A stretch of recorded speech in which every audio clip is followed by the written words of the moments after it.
All right, guys, we are back with part two of our episode with John D. It was a lot of fun recording with John. Got into a lot of great conversations and some deep topics as well. So hopefully you guys enjoyed part one and are ready to jump right back in for part two. Let's get to it.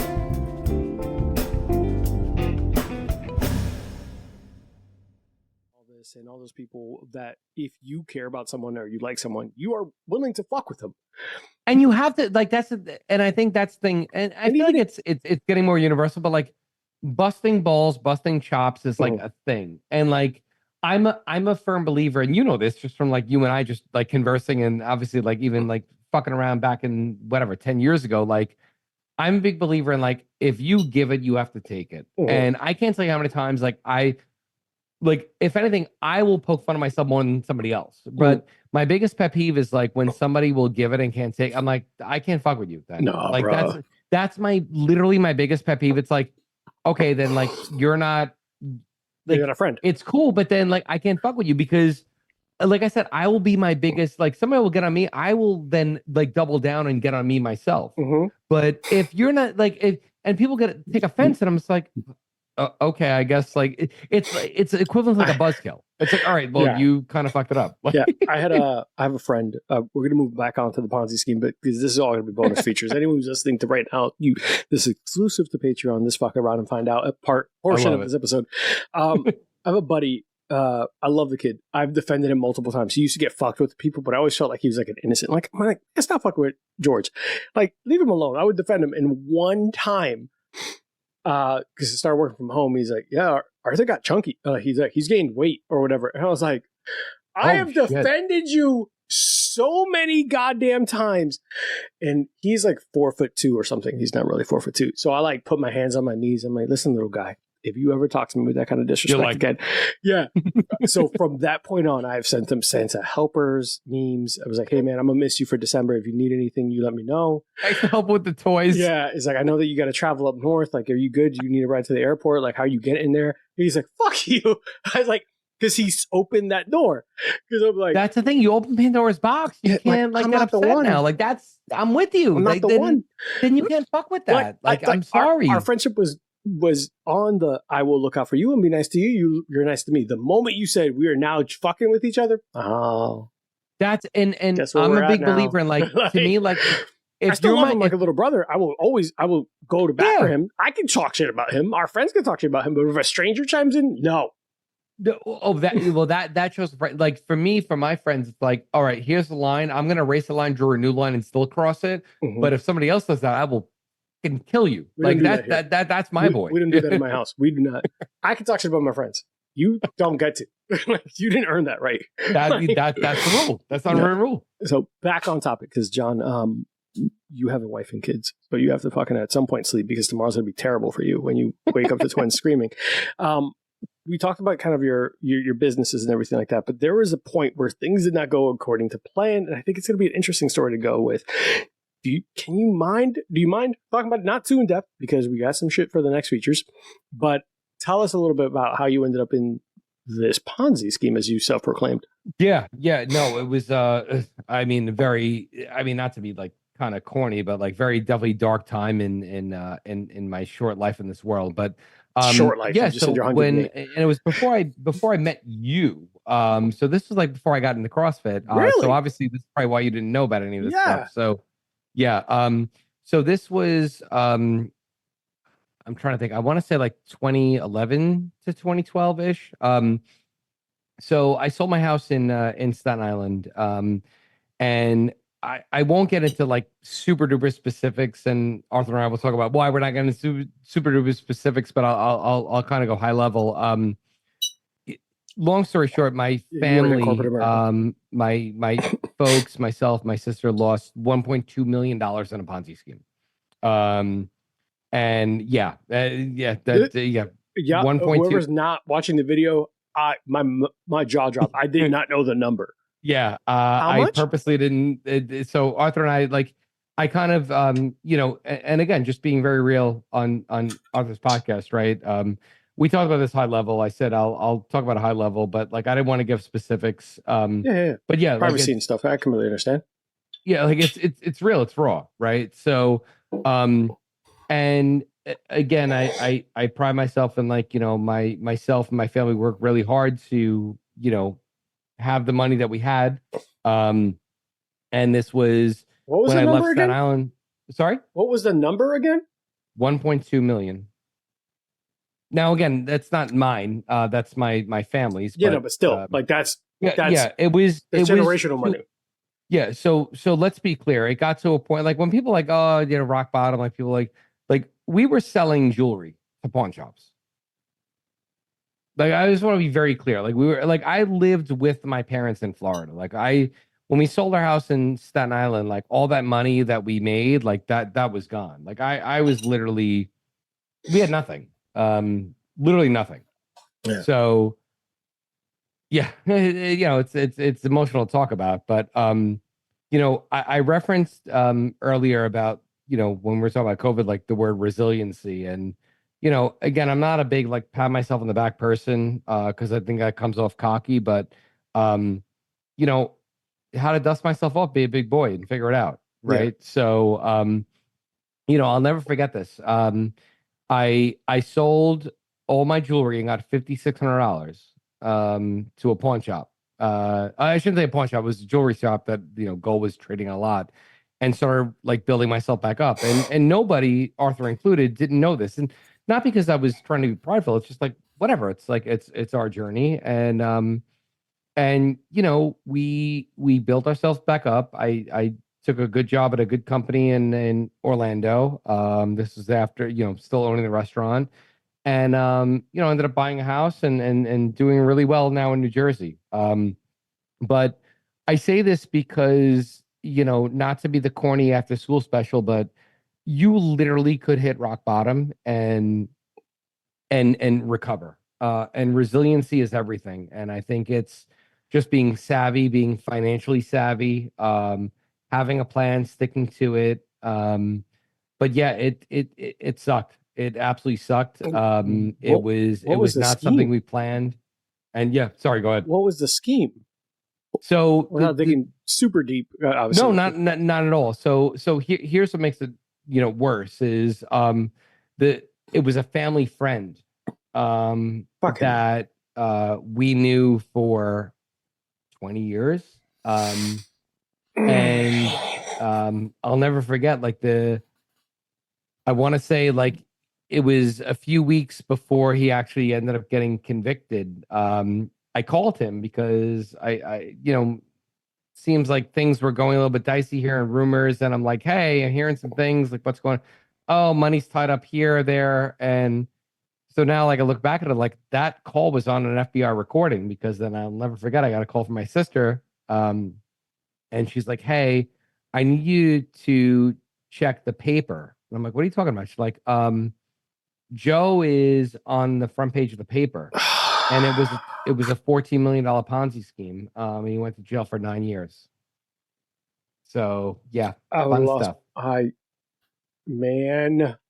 Yeah. Man, that's heartbreaking. And I'll have more detail on that, but we'll get to that later. But no, it was like I said, I mean, and again, I'm not one to ever pat myself on the back, but like I think it just should be a testament to anybody that like with the right amount of resiliency and zeal and whatever cool adjective you want to use, like you can come back from anything. You really can. Because I thought it was like couldn't get any worse, and now I'm sitting here living a wonderful life. My wife, my 5-year-old twins, in Central Jersey. To those listeners from Jersey, yes, Central Jersey exists. Yeah, it's our joke here. I mean, I guess and just living our best life, even though my hairline is horrible. You have hair? Like, hey, look at that. Oh, well, actually, wow. The fact that I have the best head of hair on this podcast right now is amazing. Yeah, that's actually like you're a also win drinking out of a shaker bottle. So listen, and you live in Central Jersey, like fucking armpit of America. Listen, do you want the joke or do you want the serious thing? Let's go serious. I've been joking the whole time. Let's go serious. The serious thing is, look, you won't pat yourself in the back, but as much as your homies will also shit on you, I will also praise you and uplift you. The amount of resilience and the amount of effort, work, and dedication to everything you've been doing, including the bringing up 5-year-olds, bringing up all that, going all through the personal stuff that you went through. I didn't know about this part of it, but I knew the other aspects of personal life that I will never bring up on a podcast. That's your business, not mine. Appreciate you. I think that like I could tell from the beginning, part of the reason why I loved you and Lauren was the fact that you were the type of people that regardless of however life was going, you wore a smile on your face, you fucking were in the moment, and you were in focused. There was never a doubt in my mind that whatever you might have gone through, you were going to fucking push through. You won't give yourself a pat on the back, but that is world breaking for a lot of people. And you decided, okay, it broke this world. I'll make a new one. And moved on. And that's the thing. And you know what? To be very and I appreciate you being private, but let's be real with your listeners, right? So I referenced I have 2 kids. So and I'm always happy to be an outlet to anybody for this, but like fertility is something that nobody wants to talk about, especially on the male side of things. So my wife and I had tremendous struggles having children. It was something that we always wanted. And you know, my wife, like God bless her, like the warrior that she is, like you know, talks about this very openly. But my wife had 6 miscarriages before we had our twins. We went through IVF 4 times, I want to say. So you want to talk about like the Ponzi scheme, like cost and everything. Yeah. And you know, in hindsight, you know, it sucked, but I have 2 wonderful miracles. My boy girl twins. After all that, wouldn't change for the world. I'm sure Lauren would say the same thing. So, well, I appreciate Arthur maintaining that privacy because he knows the challenges and the struggles. I think it's okay to voice that and talk about that because it's real, it's raw. Yeah. You know, it's a challenge that people don't want to talk about because it's taboo. And you know, credit to my wife for going through those struggles. But you know, now we're living a wonderful life. And that's what I mean about resiliency. A loud life. It's my favorite word on earth. Yeah. And you know, the potty training sucked, and twins are interesting, but no, it's especially fraternal twins that like it's gonna be 2 different sets of problems. You're not dealing with the same rule book. Like, yeah. And my favorite is when I used to have people so the running joke is if anybody that's listening ever has twins, especially the boy girl, my favorite thing was when somebody would come over and say, are they identical? And I would run this joke to the wall. I said, yes, they are. I'm just waiting for my daughter's penis to come in. So please feel free to take that. It's the best thing in the world. The looks you would get was amazing. But and like, listen, I can't stand you. That's why I love you. And I can't say it's like that's the best. You have to have fun. I'm not mad at it. I'm not. That's what because I would make that. I would hear that joke and go, John. it's and the looks you would get, but like not me. I would laugh and be like, you made this dude feel uncomfortable. Because like you're gonna make a stupid questions deserve stupid answers. But to anyone that's listening, like I don't want anybody to ever feel bad for anything I'm saying. Like yes, Ponzi scheme, like the IVF stuff. No, it's never about that.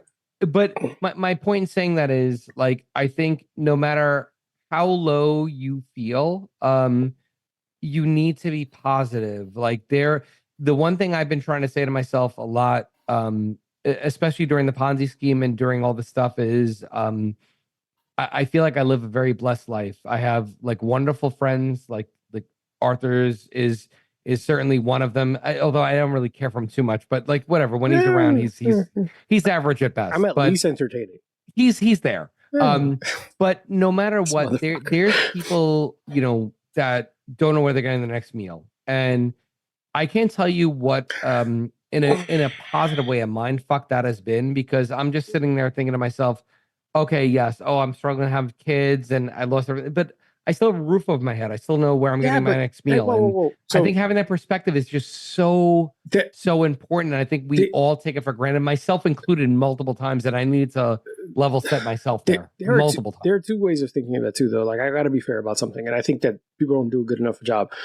I don't ever want people thinking that their pain doesn't matter because someone else might be going through bigger pain. I agree. And I don't I never want people to say like, it's like when people like, hey, I'm exhausted, I'm a student, blah, blah. And a parent's like, you don't know what it is to be tired. That's not a fair thing to do. We are both our own individuals. Like, that's not fair. So just because someone else's pain might be in your mind bigger does not mean that your pain deserves less respect or attention. And I do respect and appreciate the fact that you're being vulnerable with the IVF and the infertility and how that struggles. And that's a very personal thing. And it's, in my mind, not talking about it isn't fair.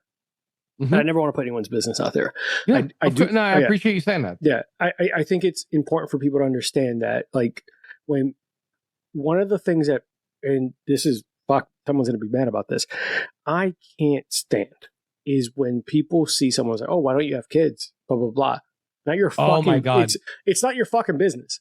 Like, 1,000%. At the end of the day, it's not your fucking business. Yeah. But I don't think people are always comfortable saying that, and that's why bullies, bullies, people like me exist. Because I'll tell them, not your fucking business. Yes. I'll make it really awkward. It's like, look, I owe money to the mob, and the first thing that they want is my firstborn, and I'm not trying to pay that. And unless you want to give a baby, look, if you want, we can work this out. You can give me one of the eggs, and we can do this to make it weird for them, because that's just who I am. But I do think it warrants attention that there are people going through struggles that you never know. Mm-hmm. You and Lauren were arguably one of the biggest, smiley, happiest people in the world I've ever met. Yeah, you could be dicks, but that's part of your charm. That's part of the joking aspect of it. They're big personalities. Love these people. They're going to be invited to my wedding. I love them to death. And the part of the biggest regret of them moving is I didn't get to go with them in their bag. Like, you're like, hey, I want to go. But he's a Jets fan. But we'll get there. We'll get there. Oh, good Lord. But I do think that it warrants attention that very often keep that in mind. You don't know what someone's going through. Mm-hmm. It's like 1 in 6 people globally are affected by infertility. It's more people than people think. And the number of people realize, like, it could be male, female. It's insane. Because when we vocalize this, the amount of people same struggles. And I really like what you said too, because I feel like 3 times today I've impressed you, and I don't know if you know how to feel about this.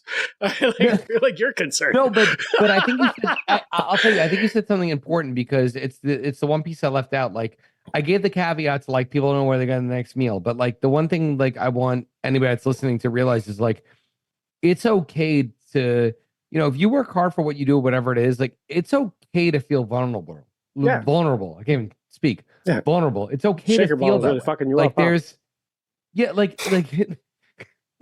but like if you have those feelings, there's nothing wrong with that. Yeah. And I think, like, for us, that was kind of that like mental chess game I was playing with myself, because I'm like, oh, like I'm sitting here, I still get to sleep in a warm bed, I get to like have a warm a good meal, but like and I felt guilty about being angry. It's okay to be angry. Yeah. It's okay, because like you should have feelings. You shouldn't feel guilty for those feelings. That's a normal thing to do. You can feel how you feel. You're allowed to feel that. When you are wrong is when you are starting to wish someone else worse because you have it bad.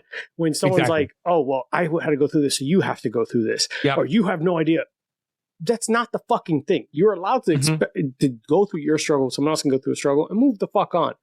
I am not here to tell you how to feel. That is asinine. I've never I've never been in your position. I could say, well, I have this in common, but I've never been that person. Shut the fuck up. They could feel how they feel. Every once in a while, you have a whiny crybaby is like, I didn't get fucking tomatoes on my sandwich and I wanted it. It's like, shut the fuck up. That might not warrant stuff. But when people are going, because that's happened, I've heard more than one person. It's like, my food order. Listen, Karen, move the fuck on. Scrape the mayo off. Shut up. Fucking go. There are things that warrant attention, but when people are going through real life things, it is not a one-up instance. It's not nothing like that. It's like, I'm allowed to be in my moment and be in my shit. Yeah. Yeah. Like, I might not have the problem with poverty. It's okay. It's okay. Yeah. But I think that you bringing up infertility is a big fucking deal, because people don't pay attention to it, because the expectation, and then there's the social constructs, and we're on a whole different thing. This is all bonus features. But the social expectation is that you want a white picket fence, the nuclear family. For all of you young cats who might not know, I don't think any young cats are listening to this. A nuclear family is a son, a daughter, a dog, a cat, a white picket fence, a house, and a 2-family income. Tell me the last fucking time you saw that in real life without a bunch of shit in between. Yeah, where it's because a faithful, happy household and all this Nickelodeon. It's the Nickelodeon thing, and that's the rub. It's like it growing pains. It probably who's exists, the boss type of shit. Well, not who's the boss. Who was the babysitter. What is Tony Danza doing? We gotta talk about Tony Danza. But it's unfair to compare yourself to some cookie cutter experience that you'll never have. I am not TV. I am not the perfect nuclear family. I'm not that. And so it's unfair to discredit and discourage and talk down to people. When people decide, hey, I don't want kids, it's not your fucking business why. My thing is like, that's your journey. Cool. Like, do you like that? Like, it was always our thought, like my wife and I, like, we wanted to have kids. And to your point, like, I agree. Like, it used to like literally like eat us inside. Like, oh, you don't have kids? Why? And because I can't. The thing. How awkward is that for them? Yeah, like we got to a point where like some people made it awkward. And here's the thing, like the caveat I'll say to what you said is I agree with everything you said.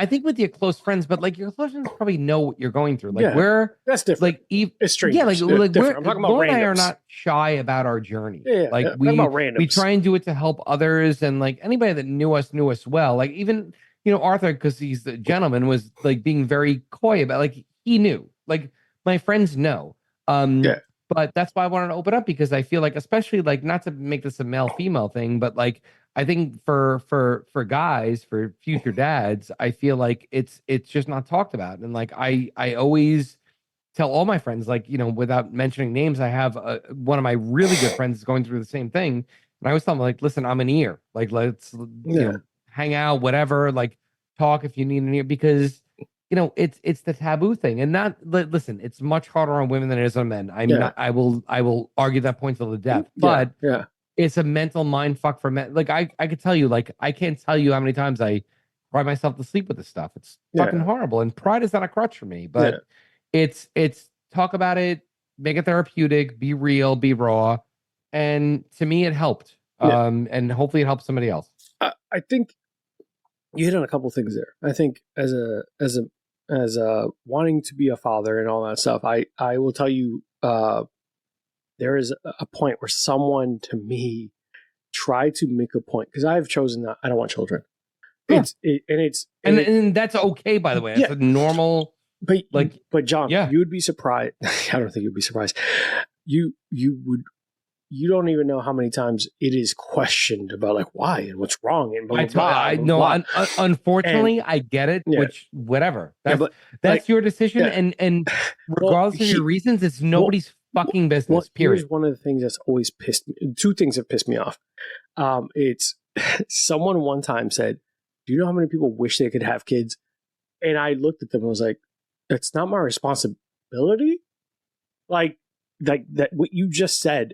It's like, I'm doing this for America type of thing. Like, I don't know what you think I'm doing. Like, get someone pregnant because someone can't have a kid. It's like, that's not a fair thing. It's like, you know how many people would kill to be you? It's like, I don't know what that means. Like, that's not my responsibility. Well, also, like, that's also a bold assume, because, again, coming from somebody that had struggles, like, and again, I mean this in a negative way, but like, that's assuming that, like, you're this procreation magician too. Like what happens? So, yeah, you're right. I'm gonna go try, and then I don't, and now that's the thing. Like, so But here's the thing: everybody's decision and journey is their decision. Like, so whatever your decision is, like, for what you do, that's your decision. Like 100%. Again, you and I as friends, like, not that I care. I don't mean it's negatively, not that I care, but like, we could have a conversation. Oh, really? What? And you and I could probably have not now, but we could probably have a conversation. But like, I would never like. That's your decision. That's like why I'm a Jet fan. And yes, insert joke here. But like, it's any conversation. Like, that's your decision. And okay, cool. Like, you're my boy. I support whatever you want to do, as long as it's legal. Yeah, of course. Thank you. I've said that multiple times. As long as you're not hurting anyone. Listen, I'm gonna look at the camera. Like, as long as you're not hurting anyone, and as long as it's legal, as long as you're not Drake fucking grooming children, I 100% support your happiness. Okay. That's exactly what it is. Like, that's what I don't get. Why people have a visceral, weird reaction. You want to hear the second thing I get so many times, and I've come up with a response that people are like, "Fuck you." They're like, "But you would be such a good dad." And I would, well, that I agree with, but I would never judge you for not having kids for that. But I do. But in fairness, I will tell this to your listeners: like you 1000%. Not that I'm trying to change your mind, but you would be. Let's be very clear in that. I'm sorry to interrupt you, but that is 1,000,000,000,100,000,000,000,000% true. But my response is almost always, I would also be a really good janitor. I don't want to do that either.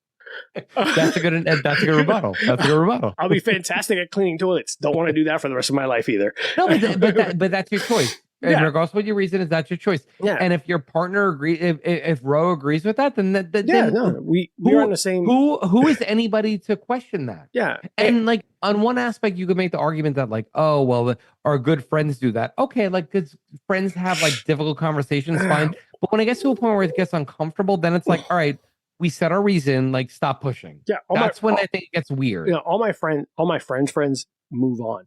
Yeah. And all my that's when you know that they're good people. Yeah, they're good people. Because they're like, all right, they don't bring it up again. They never say it again. So here's what's funny is that I will make it purposely awkward for people who aren't my friends. I love see, this is why you and I are friends. I fucking love that so much. I'll push that envelope so much so that they can't ask follow-up questions. And if they do, it's just going to get deeper weird. It's going to get more weird. We are going down this dark hole. If you want to, we'll do this. And I'll start talking about random shit. Like I will fucking, again, it's all true. Like I'll bring up multiple real reasons, and you and I can talk off air about it. Like I'll bring up real reasons, and they're like, "Oh," I'm like, "Yeah, no. If you want to, you want to know more?" And they're like, "No, you know what? It seems personal." I was like, "It was personal from the beginning, and you got in it." Dude, let me tell you, I did the same. Like I did the same. Like people like, oh, like you'd be a great dad. You don't have kids. I was like, oh well, Lauren's on her 5th miscarriage, so that's probably why. But like, let's talk about it. And like, dude, when you talk about like, you want to talk about wide eyes, I'm like, I guarantee you. Like I headlights, and that same motherfucker didn't say a fucking until the kids were born, bro. They're like, oh, congrats! I'm like, and again, like I gave you hints, I gave you ways out, but if you want to continue to push, I'm like, yeah, we really want to have kids, but the 5 miscarriages is making us question it. That the dude was like, I'm like, okay, bug eyes, here we go. I've had friends who've lost children, and it's heartbreaking. Obviously, outside of you and Lauren, and I don't wish that on my worst enemy. No, it's the worst experience in the world. Like it is heartbreaking, and I could never. And one of the things as a non-parent and person who's never been interested in having kids is one of the things is I don't hate it. I think it's tough to say like, hey man, I feel you. I have no idea what it is to go through what you're going through, but I could be here, make jokes, and pour alcohol. Exactly. If that's all I could do for you, I will do that for you. Yes. And if anything, like as you know me very well, like I'm all about like trying to like I'll poke fun, like dark humor, like that's me. That's like I try and like laugh. I think I alluded to this before. Like I'll be the first one to poke fun at myself. Like I'll look at myself in a mirror and like whatever, have fun. That's what makes me kind of get through the dark times. And again, going back to what I said, even with the like Ponzi scheme, in the grand scheme of things, in my 45 years on life on this earth, like the good by far outweighs the bad. I've had my peaks and my valleys sucked, but my peaks have been amazing. And I like to think I'm at a peak right now. And just trying to think of what's next. You. Is that about me? I appreciate that. I got you. I mean, that's why I want the shirt. I want the hat. I'm like now, hanging out with Arthur. But that's the thing. It's like you have to look for the positive stuff in life. There's people that are a lot worse, but it's okay to have negative feelings. It's okay to be real. But in the grand scheme of things, like we're all blessed. If you're listening to this podcast, odds are you are blessed. We're going to move on in a second, but I will say one of the things a good friend of mine, I always bring up my homies. I got to support the homies. No, please. I had a friend, Danny. When she first met me, she said she didn't trust me. And I was like, why? You're way too positive and too happy. And then I found out, no, that's just you. And now I realized, no, I fuck with this guy. Like, I like this guy a lot. He's actually great. And I'm like, yeah, I like, look, I would never tell you I'm never get angry. But what I won't do is allow someone else to occupy too much space in my head. I love that. Yep. Like, I will not allow you to have that much power over that. So I was like, yeah, cool. Yeah. You pissed me off. I'm angry about it. I got better shit to move on to. Yeah, exactly. Or I got bigger fish to fry. Or I got fish to fry. I hate that phrase. I don't understand why we're frying so much fish. I'm not even like seafood. What kind of fish is it? Yeah, I guess that's $1 million question. Is it mahi? Mahi? Listen, all I'm saying is that is pretty good fish. But she had said that to me. And I was like, "No, man, I don't like lingering on negative. Yeah. Like if you allow that, because what does it do? Yeah, what does it do? And if you let it break you down, like it's hard to come back from you. Because 100%. Guess who will always outsmart you? You. Guess who will always out fucking logic you? You. Guess who will always put you in a position where you're like, shit. No, if you just allow yourself to go down that hole, it's hard to get out of. So all I ever do is, all right, cool, that sucks. And I move on. Move the fuck on. Mm-hmm. I have other shit to deal with. I will either solve the problem or move on from the problem because I can't solve it. Why am I staring at it like, why is that house on fire? Oh, I gotta go over here. Like, I gotta go call somebody to fix it. I can't just stare at it. The house is still on fire. What I do with this? It's not gonna help shit. I don't know. That's the way to think about it logically. But when all else fails, think logically. But I say it because Danny was like, "Oh, you're always too happy." Like, I love her. I adore her. She's awesome. Her and her husband are cool as shit. But when she talks about it, when we talk about how like I forced my friendship on her, because I just kept calling her, "Hey, what are you doing?" She's like, "Who is this guy?" I was like, "Hey, what's your weight?" Because we were peers and we worked in the same company. I was like, "Oh, you're right up the block, so I want to establish a relationship." She's like, "What the fuck is this happy-go-lucky motherfucker doing calling me?" I was like, "I want a friend." She's like, "Fuck you." And now she's like, she's like, "We're friends now." I was like, "Yay!" like a fucking dopey child. But I'm constantly the person who wants to like speak about like the positive about it. It's like let's focus on what I can control, have fun, get some drinks. Part of the reason why I even made this show was a good I think we talked off air, and I say it with every guest. I'm emulating that moment where you're in the backyard with your friends drinking and you start getting way too personal, having way too much fun, but you remember that night forever.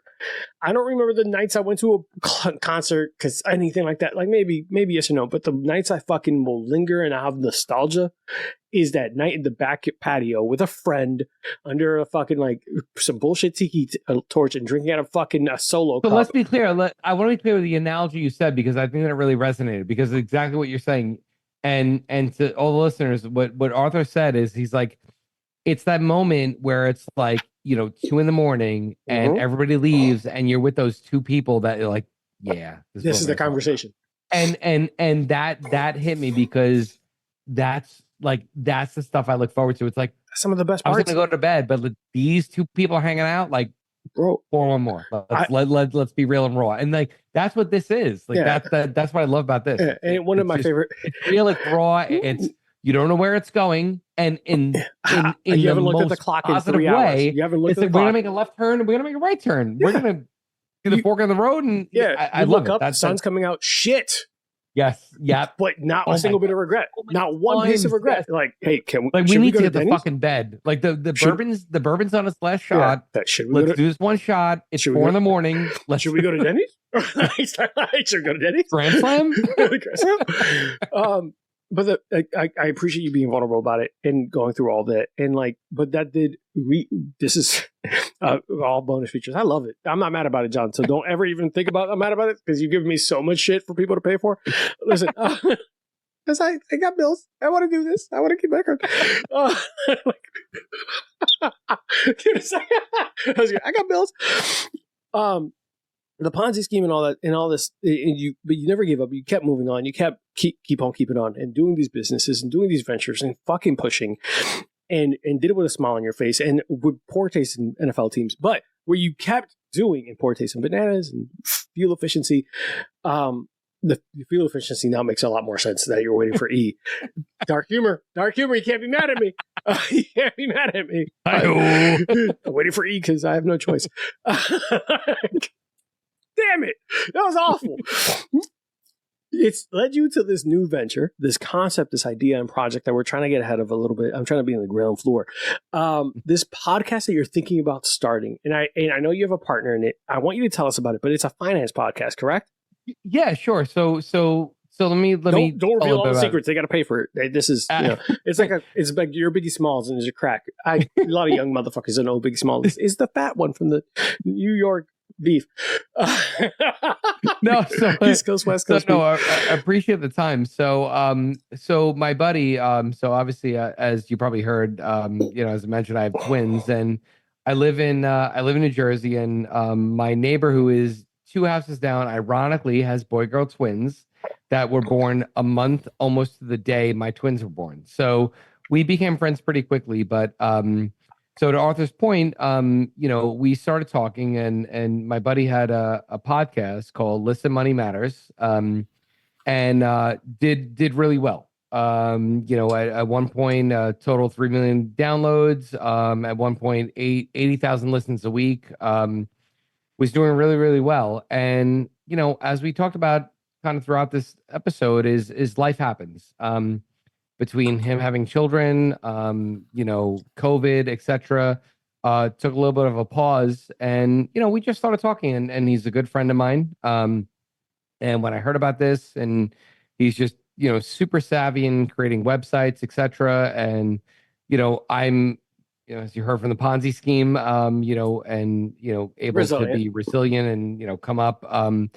So we're looking to relaunch it. Again, it's listenmoneymatters.com. We have a newsletter, hoping to relaunch this in February, but it's been on hiatus for a few years. But hopefully we give it kind of a 2.0. So, would welcome everybody to check out listenmoneymatters.com, sign up for the newsletter. And again, I know there's a lot of financial podcasts out there. We're not anything trying to be anything special. 3 million downloads, not many with that. Yeah. I mean, obviously he knows what he's doing. I like to think I could add a different spin to it. But hopefully folks find it informative, and, sign up for the newsletter, as well. But, again, we're looking for 2.0. He knows what he's doing, and I'm hoping to add some flair to it. So, so stay tuned. I'm going to give you credit for where you didn't give yourself credit for. You said you lost over $1 million, and then you bounced back and made money and made another business and made another business and made more money. So if anyone I could probably want more financial advice from is someone who had a 1 point something million negative balance and now made it, because that's a win.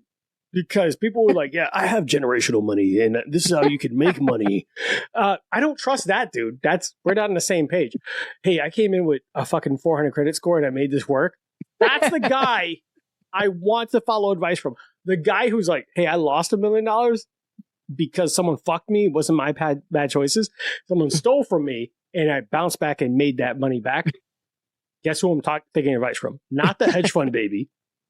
No, I appreciate you. Yeah, and again, the podcast is not. We're not doing a podcast to say we're not like, hey, sign up. For 30. No, you're not. No, it's similar to what we're doing now, where me and my friend are having fun. Obviously, before. How often? Yeah, but before we start this, I mean, Arthur will end up being certainly a guest on one of our shows. So but for sure, hopefully same listeners find it interesting. Again, just stay tuned to listenmoneymatters.com.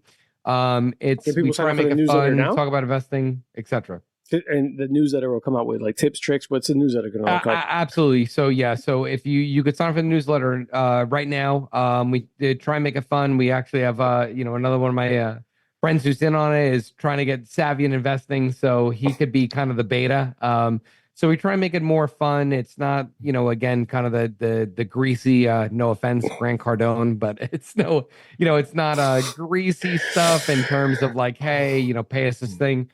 We're trying to have fun. We're trying to explain some tips and tricks we learned along the way. If you gain some anything from it, great. But yeah, listenmoneymatters.com. Again, this has been on hiatus for about, I want to say 3-4 years. So feel free to listen to past episodes. And again, we're looking to kind of do the 2.0.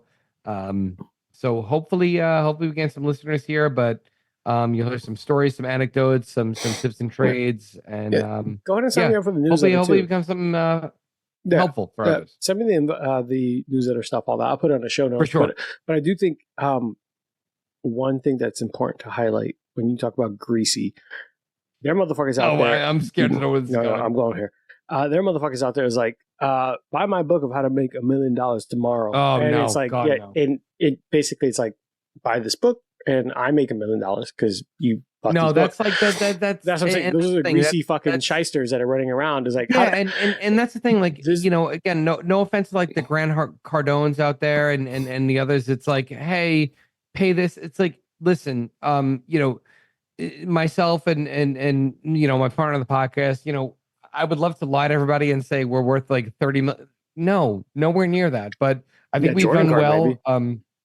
We've been resilient, and we're hopefully going to give some content and some things that just speak to just your everyday person about how to be smart, whether that's I think one of the things financial savviness, not necessarily exactly. I talked a little bit of Elon, but I talked a little bit about the Ponzi scheme. I again detail on that. Happy to talk about how to purchase a house in this market. Just some things, and again, obviously on the website if there's things you want to hear about. But again, it's just investing for the average person. And again, hopefully you get something out of it. We're hoping to do anywhere from 30 to 45 minutes an episode, and like I said, we have I want to say 3 in the holster right now. We're looking to record more, and again, hoping to kind of release January, February-ish. But again, listenmoneymatters.com. Subscribe, and like I said, I would say within the next few months, my boy right here will be definitely on the pod as well. I will tell you how not to invest your money in whiskey. It's so whatever he says, just do the exact opposite. One of us is drunk.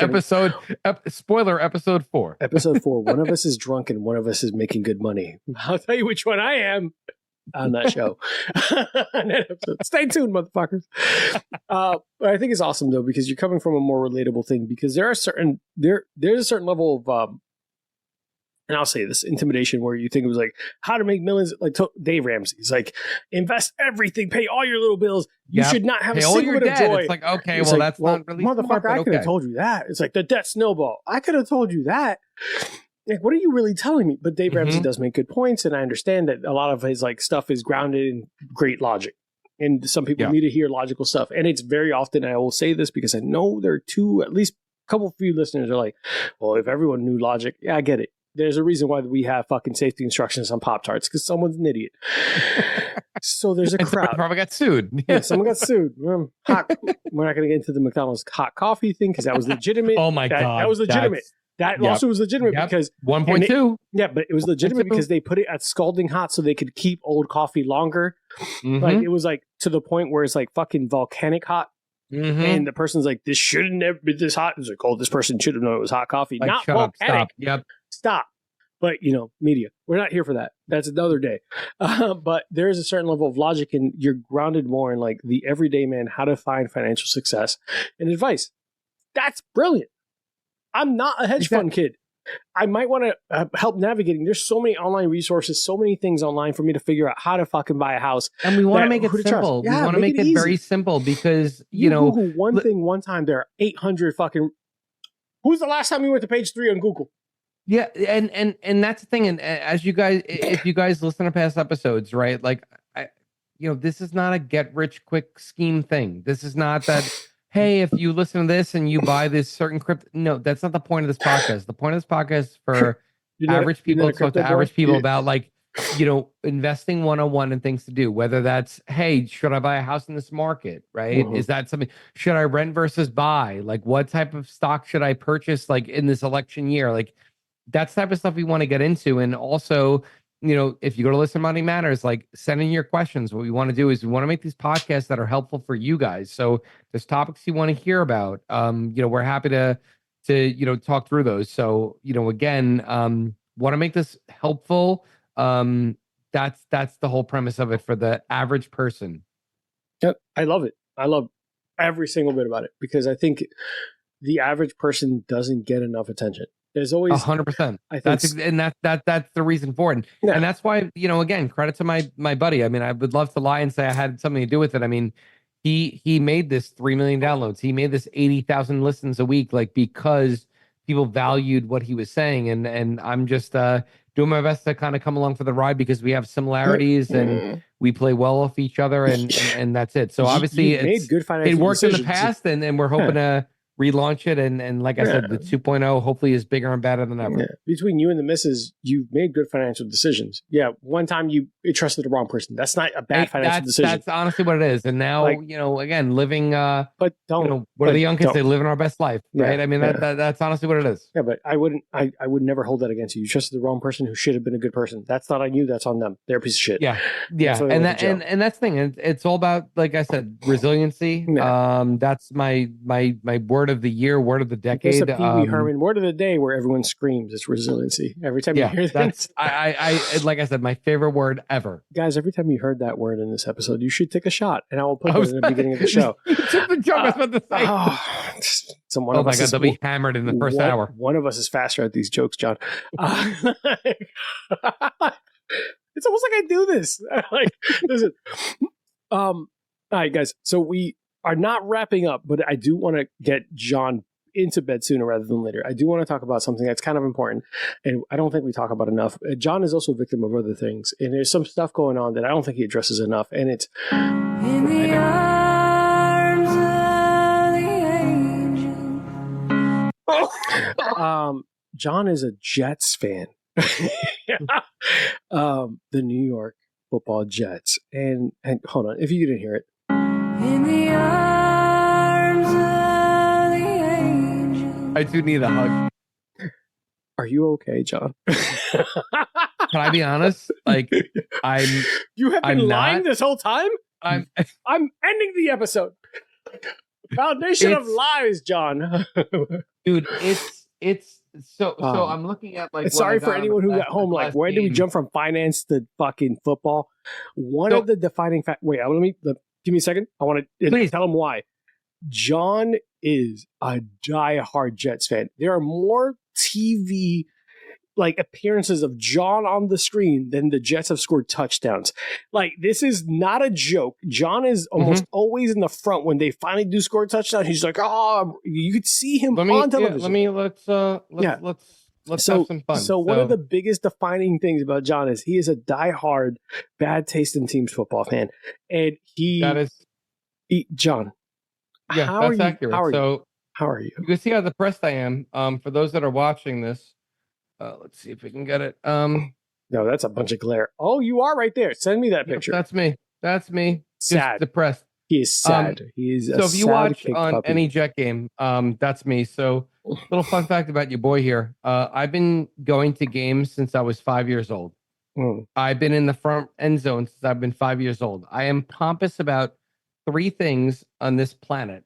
That is going to football games live, Italian food, and pizza. Yes, they are two separate things, by the way. Yes, they are. I see your look in the face. They're two separate things. I know they're two separate things, but that's another episode. Yeah, we're not here. That's another episode. Time. Yeah, they're two separate things. Okay. But I'm not okay. Teams. And the best way I could describe the Jets, just as a fan since I was born, is you could have this awesome recipe, right?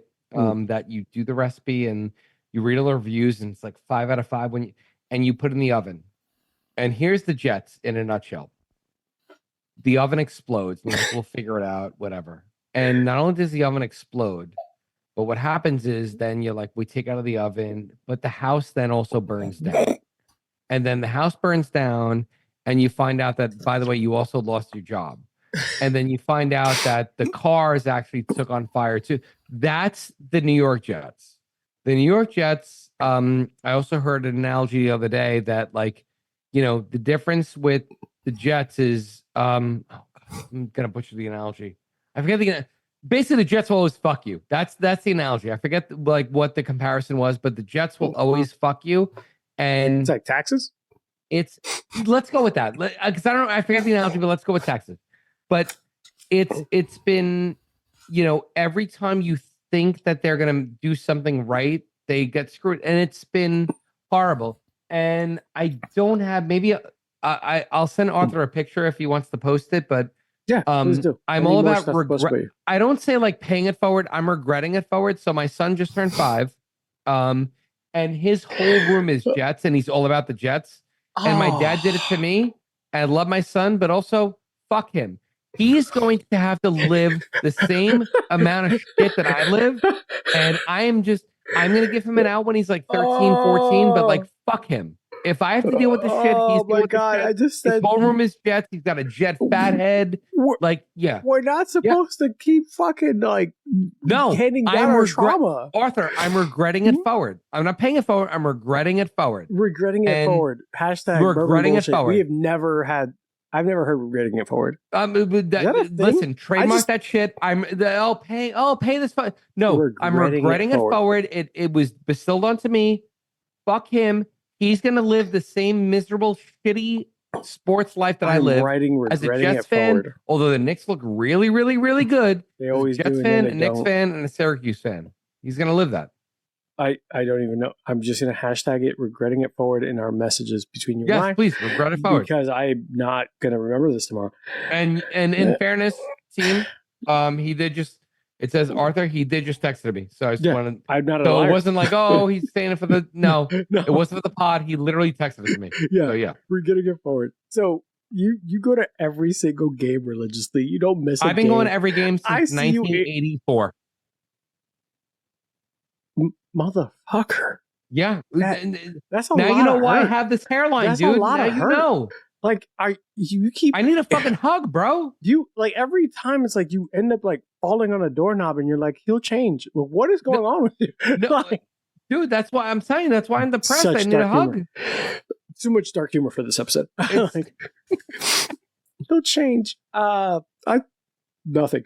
Listen, the Jets are a shitty organization. No argument. Yeah. I'm not here trying to have a rebuttal. I'm not saying you're arguing. I'm saying like, I'm sorry. You're stating matter of factly. Yeah, just matter of fact. I'm not trying to argue about it. I am stating like, hey, it's 10:48 p.m. The Jets are a horrible organization. Accurate. I'm waiting for the false statement. That's not one. No, we're not going anywhere with that. I'm just saying I'm sorry. Negative. This is an apology part of the segment. Yes, this is I'm sorry. This is an intervention. Yeah. We the whole show's been a ruse. We have your friends outside. Come in, Kevin. I just started reaching out. People walk in. John, we love you. I don't know why you keep going to the Jets games. I'm ready to go to rehab. Yeah. Where it's a Bills of only type of thing. I'm a Chiefs fan now. Oh my God. You and Tay-Tay aficionados. No, but I do think it's fun though, because like live sporting events, all jokes, live sporting events like just hit different, right? Like even if your team is doing terrible, something about the atmosphere, something about being there, something about cold weather games.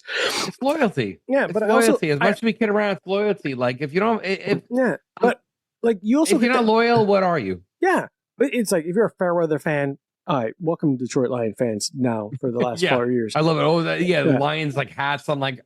Bro, you were born in Hackensack, New Jersey, but like you're a Lions fan. Okay, right. I'm not gonna lie. I root for them because I love Dan Campbell saying I'm gonna bite kneecaps. Oh, I'm rooting for them. I'm not. I was always a Barry Sanders fan because it's one of my favorite. But like, so I'm one of the things. Jets don't have I'm rooting for them, but like at the same time, like I say, I'm a Lions fan. I'm gonna tell you what the three things made me like root for them. Amon-Ra St. Brown saying, I remember every wide receiver that's drafted before me and using that as fuel. I was like, that's my dude. That guy, I would go to war with. It's savage. It's because savage, he's like, and I respect it. There were these many mistakes before me, and he is not wrong about 95% of them. He was a beast. Devin Duvernay was drafted before him. Who? Yeah. Jalen. Who?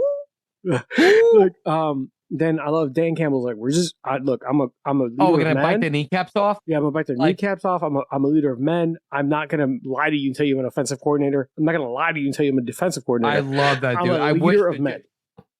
You want fun fact? Jets interviewed him and went with Todd Bowles or no, you didn't go with Todd Bowles that year. Gase, I forget. But Adam Gase. They went with Adam Gase, like, which is fucking dog shit. He was terrible. Yep, but that's the Jets. They always make the wrong decision. But I like that. Like, so that was two. And the third thing was when they started focusing. They were one of the few teams who valued the running back position.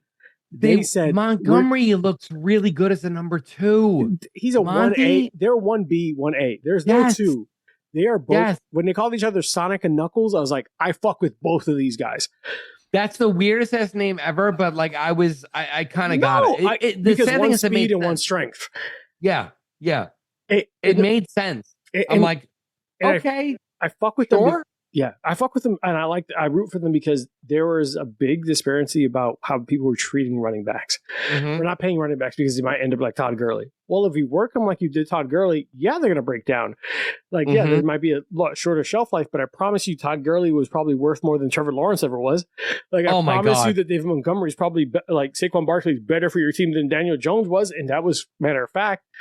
There's a bunch of things that just rooted for like you need a running back. You need a good run game, and I respect that position. I think as a human being, if they get hit and they get contacted every play of the game, and the reason why their shelf life is that by 27 they're done, they should get paid.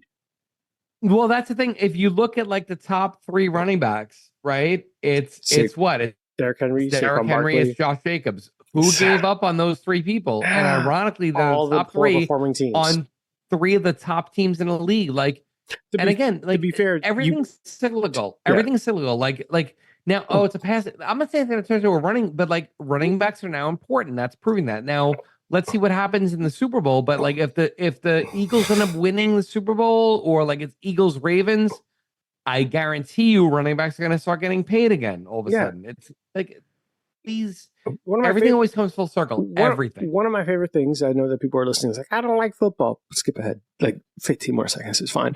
One of my favorite things about that is that Jerry Jones said, we're securing a running game and we're going to run. And they didn't want Derrick Henry. And Derrick Henry went to the Ravens, and even at 118 years old for running back, he is booming. Saquon Barkley, who was like, he's injury prone and always whatever. You want to know why he was injury prone? Because the Giants only had him. The Giants only used him and nothing else. So you know what happens to a body that gets destroyed every single play? It gets destroyed. Like, that's what happens. Yeah.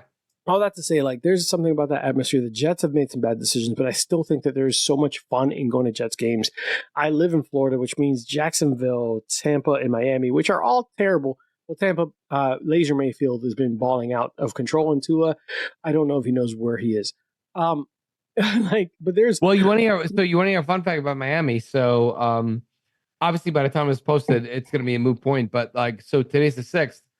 I'm actually flying down on Sunday for a day trip to Miami to see the Jets game, because my dad turned 80 and me and my sister got him tickets to the Miami Jets game.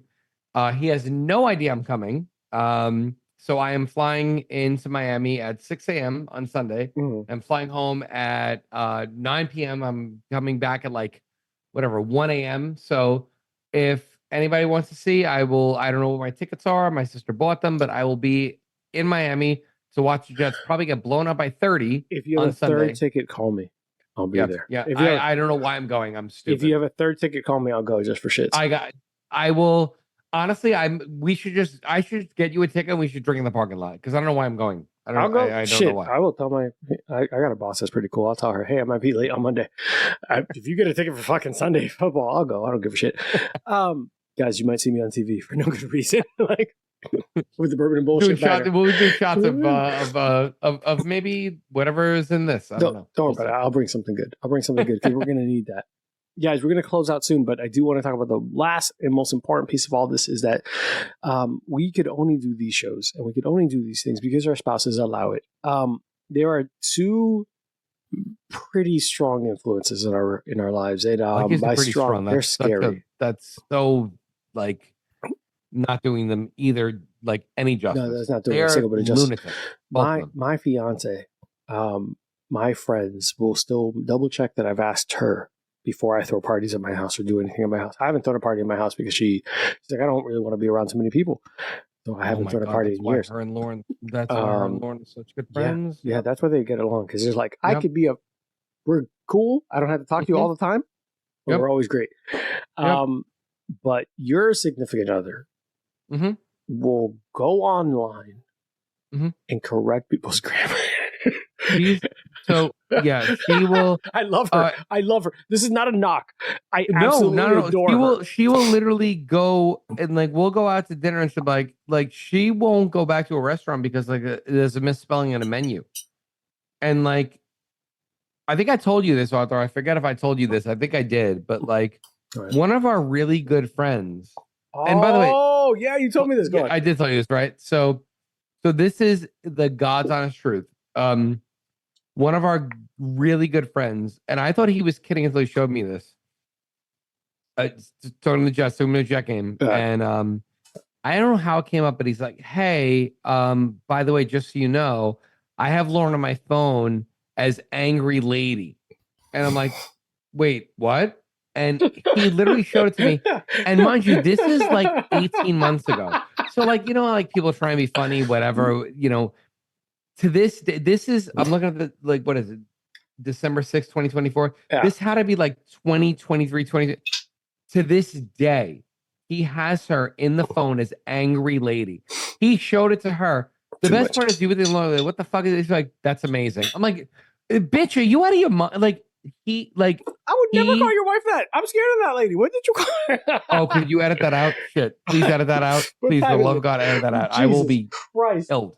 What is 226? Oh, God damn it. You're going to get us both killed. 1057, 12:6, edit that. Oh, God. No, but what is wrong with you, John? She will fucking, she's a goddamn lunatic and will murder me in a second. As will Ro. So Ro, love you, girl. You're my favorite person on earth. Could you make sure that stays in? No, that'll stay in. That'll stay in. Okay. All the positive things we've said about both those women are staying in. I might actually highlight those on these. I want to say a story about the last time we connected in person. So I think you'll remember this, but you may not at the moment know where we're going with this. Okay. So, I'm scared I'm gonna drink. This is the last time. So it was before the kids were born. So this was in trying to think. I want to say 2018. Laura and I went to Orlando because again we lived there 5 years. Whatever. I wanted to come back, and I haven't seen Arthur and Ro in a minute. So we're at breakfast, and I was like, "Hey, we're going to Cooper's Hawk, which is like was our spot. I love that place. Hey, I'm in town going to." He's like, and by the way, this is unfortunately as much as I hate to give it to him, this is a compliment to him. And so I'm curious if you remember this, but I was like, "Hey, going to Cooper's Hawk tonight," and Arthur was like, "Hey, listen, got plan like I may have plans. Let me see what I could do." It was as close to verbatim as I can remember. I was like, "Bitch, I haven't seen you in 4 fucking years. Cancel the plans, figure the shit out." I like on my kid's life within 15 seconds, like, "You're right. I'll see you tonight." I don't know if you remember that. Yeah, I do. And credit to this dude because like literally like I was kind of half kidding, half serious. Like, listen, he's my boy. If he had plans, like whatever, because I don't even think he knew I was coming down. And sure as shit, we had a great time. Went to Cooper's Hawk. We ate outside, hung out with them. And this was in 2018, early 2019. Before the pandemic, for sure. Yeah. And it was just awesome. And again, credit to this dude. But I'll never forget that text. I mean, we have to scroll really far back. But I was like, yeah. I was like, dude, I haven't seen you in like 4. What do you think? Yeah, I'm there. It was like literally not even a hesitation. No. And sure enough, they showed up and we had a great time. Yeah. Rosanna will always be the person that was like, "Hey, this is important to me." She will always support it. Yeah. Like, and we had and to this day, like, well, we communicate on social media. Arthur and I will text here and there. Obviously, again, obviously living in New Jersey and Orlando, I'd love to lie and say like we get together all the time, but like it's one of those things. Like I think Arthur would agree. Like as much as we had fun busting each other's chops on this, Arthur's one of those dudes where like I could just text and not talk to him for 3 years, and like we could just communicate. Like we did this, I want to say like a few months ago. Like you and I were just going back and forth on like friends, Facebook man. Messenger, and then like and that's how somebody's real. And like that's the thing that I think another thing to take out of this is like you don't have to talk to everybody every single day for it to be your boy, or your girl, whatever, your friend. Arthur I consider a really good friend, and literally we could end this podcast and this won't be the case, but hypothetically, if I don't talk to him for 8-9 months, I could just text him tomorrow and we could just like hook up like it's normal. And that's the beauty of friendship, honestly. Yeah. Not to be after school special, but that's the beauty of friendship. Guys, this episode is brought to you by ABC, Silver Spoons, and all. No, 100. The more you know. God damn it. Jinx, you owe me soda. Listen, no, he's right though. Like our significant others, as much as we talk about them as being scary or whatever, they are scary as shit. They're fantastic human beings, and they also do appreciate that friendship. And I think they've also, not that I know for a fact they've built their own friendships. When I told her I was doing this show with John today, she was like, "Yeah, absolutely do that. Fucking, I like him." I love her. It was not one of those like, "But it's Friday and I don't get to see you." It was like, John. Well, that's fine. Yeah, go tell me I said hi. Like, I want to hear it as soon as it's over. It's like, I want to hear about that. Tell me how it is. Like, what are you guys going to talk about? And I told her kind of give or take. She's like, oh, that'll be good. That'll be fun. That'll be a good episode. She's like, are you having, when we took our break, she's like, are you having fun? I was like, yeah, it's John. I'm always having fun. He's like, no, just fucking, I'm dealing with it. Fucking miserable. Fucking everybody keeps talking about Jersey and how it's great. Fucking liar. I love when I'm talking shit. It's like a deeper voice. Hey, no, just fucking like, fuck. You're getting your Italian in you. Yeah, why is that a different persona? Why is full of shit me a different voice? So you know it's like a different character on this. Like, hey guys. No, but our significant others, I don't think either one of us would be where we are without them. 100,000%. And it's not a kiss ass thing. I might not even send this to them. Not at all. Not at all. It's like, I remember a good, she asked me at some point, because one of the running jokes about me is that I used to be a hoe and used to not really care about things. Like I said, when making poor decisions was me drinking and then going to get Wendy's at 3 a.m. That was the furthest I was planning out life. Poor decision. I'm just saying it. I'm just saying that, well, it is when that's the only plan you have for the week. It's like, I'm getting drunk. I'm going to get Wendy's. They have the fucking Baconator on sale. No, like, it's stupid. That sounds like a good idea right now. But it is. It's a great deal. My fiance, before I met her, I had made changes in my existence. I said, oh, I want to focus on my health. That's when John met me. I started fucking losing. Like, well, you met me a year after I made the decision. I was like 260 pounds and dropped down to 220 when you met me. And I was like, yeah, what's up, guys? So chunky me, same personality. Fucking thick me was breathing heavy, looking at nuggets. Like, are you going to eat that nugget? But that's my joke about me, no one else. But I say that to say that my fiance, through that, when I've made those choices in my life and became who I wanted to be, everything I said I want to do, she's like, let's do it. She's like, I will. She is like a fucking pit bull. She's like, that's what we're doing. If that's what the goal is, we're doing it. If that's the plan, we're doing it. If we got it. And she's as hardworking, not harder working than me.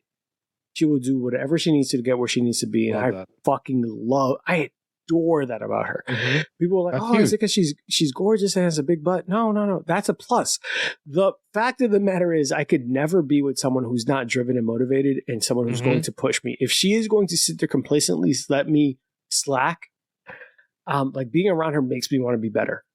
I love that. I know that this is kind of a seems like a kiss-assy thing, but I think that both of us have that in common, where both of our significant others have this fucking drive, but also this aura about them. Like, you can't be complacent around them. And I don't think that gets enough credit when you think about like motivating factors for just people in relationships. Like, there's a point where I was happy. And there's nothing wrong with it. I will tell people that this was probably the simplest time in my life. I had one chair, a big screen TV, and a dog bed, and a video game system, and that was great. That was fucking Eden for me. That was great. That was like it. Like, you could write a Bible fucking verse about it. Like, and this man was happy on the seventh day. I was great.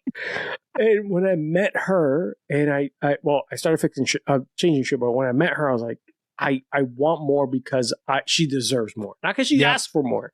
Mm-hmm. She will never ask for more, but because she deserves more. Yep. And my friends and people will be like, oh, like, they'll be afraid, or she's a little scary, intimidating. And it's not like an intimidation factor, but I think the fact that she is not willing to let me accept less is fucking awesome. And I think your lady and my lady have that in common. Where it's like, no, you deserve better about us. Yep. It's like, okay, girl. Because then it makes you strive for more, and it motivates you to push even harder than you thought for your boundary. Because to your point, it's like, I'm good now. It's like, no, you could do better. It's like, you know what? Yeah, fuck it, I can. Yeah.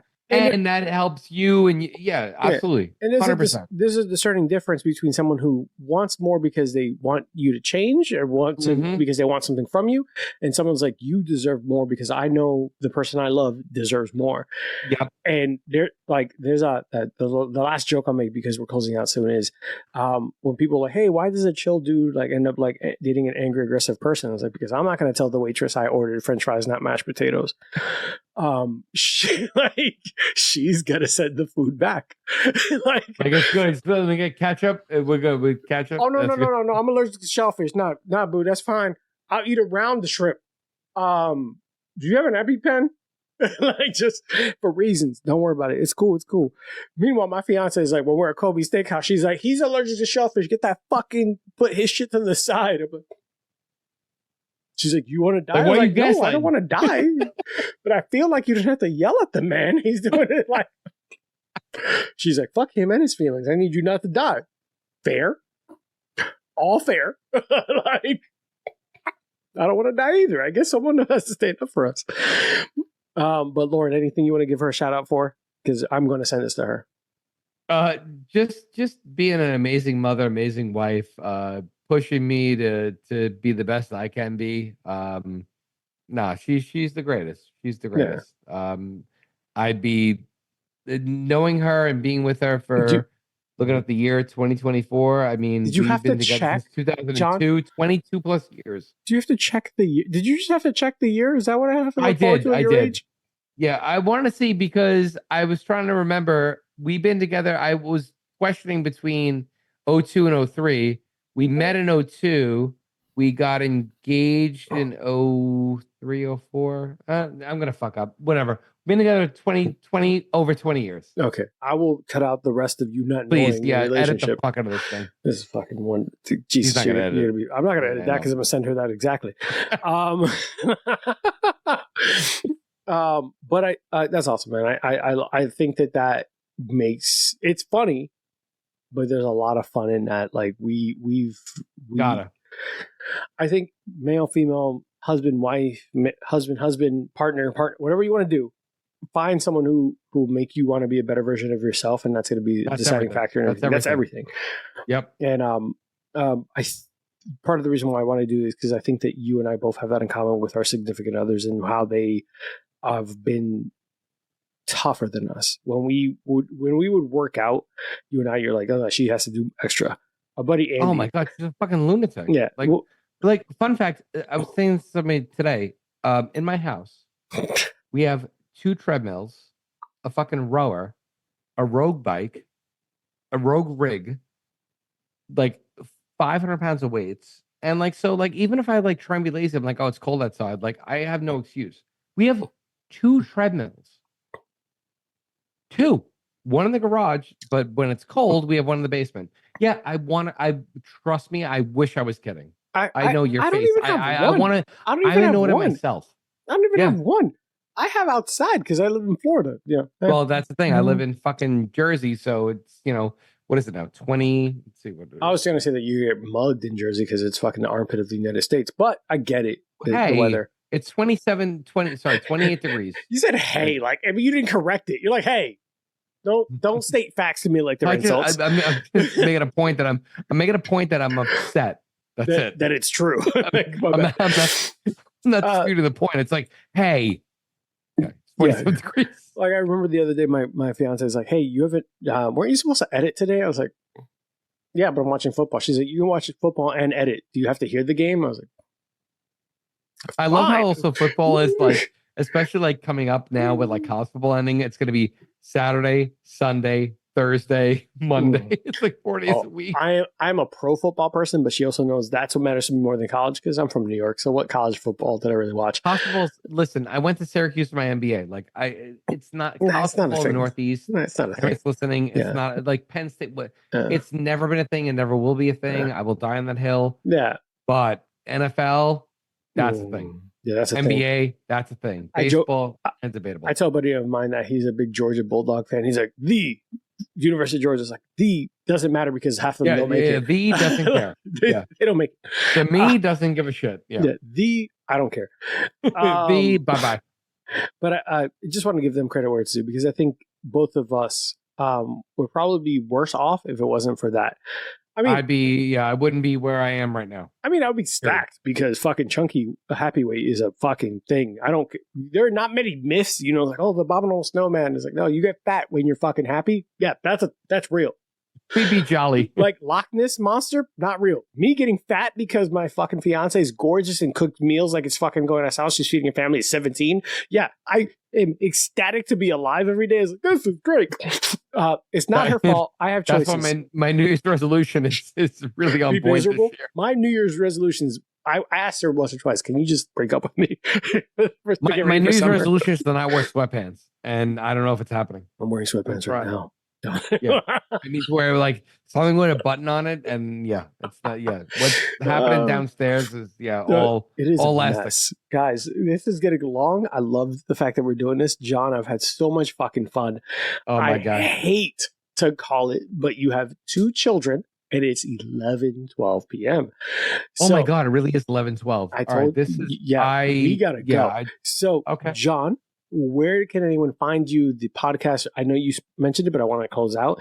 And any words of wisdom for everyone that's closing? Yeah, so look for us. Keep an eye out. listenmoneymatters.com. We'll, like I said, hoping to launch, I would say late January, early February. Sign up for the newsletter. I'm sure with my buddy, long overdue. Hopefully we'll be making another appearance on here. Would love to shoot the shit with my buddy. Words of wisdom, just always be optimistic. As I said earlier, there's always somebody worse off, no matter how bad things are going, always somebody worse off.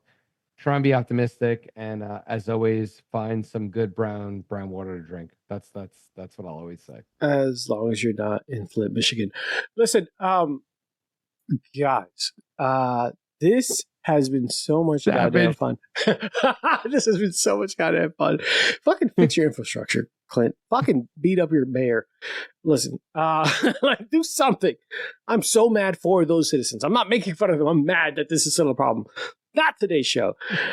Guys, thank you for always tuning in. This is the labor of love. If you're enjoying what we're doing, please sign up for the Patreon. It's going to help fund better recording, better fucking video, better goodies. I am doing a giveaway. If you are a Patreon, you will automatically get these glasses, at least one, depending on the dollar amount. If you're doing $25, I will give you 2 glasses. If you want to purchase the glasses, tell me and I'll ship and handle. But I will wash my hands. Don't worry about handling. I'm not gross like that. I will ship these to your home. We have magnets, some giveaways, and things of that nature. Follow us at Bourbon_and_BS, because Instagram won't put me to the top because I curse a lot. Fuck you, IG. Who's in charge of IG now? Is that the Musk dude, or is that just X or Twitter?